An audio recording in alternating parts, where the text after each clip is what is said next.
အားလုံးပဲမင်္ဂလာပါမေးလဲရလေးစားနိုင်ကြပါစေချစ်တဲ့သူတွေနဲ့လည်းအများဆုံးပေါင်းဖက်နိုင်ကြပါစေဗျာကဲဒီမှာကျွန်တော်လေးတုပ်ထပ်ဝယ်ခဲ့တယ်ဗျာကျွန်တော်ကပစ္စည်းကပြက်နေတော့လေးတုပ်ပဲရှိရတယ်လေးတုပ်ပဲဝယ်ခဲ့လိုက်ဒီနေ့တော့နှစ်ထုပ်ဖောက်မယ်နော်နောက်နေ့ကျမှနှစ်ထုပ်ထောက်ပါမယ်ဘာဖြစ်လဲဆိုပစ္စည်းပြက်နေရောကဲဖောက်လိုက်မယ်နော်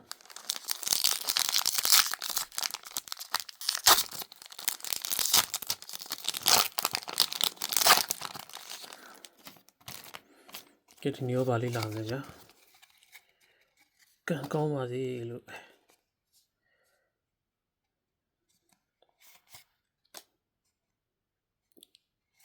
ကျွန်တော်ထင်တော့မပေါက်ထင်တာပဲမပါတဲ့ထင်တာပါတာပါဘူးထင်တဲ့အတိုင်းပဲပါရထင်တဲ့အတိုင်းဒီလိုထုတ်အောင်လုပ်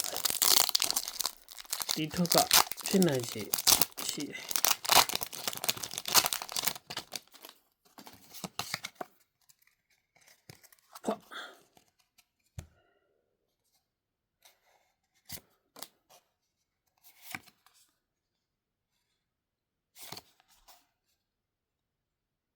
လောက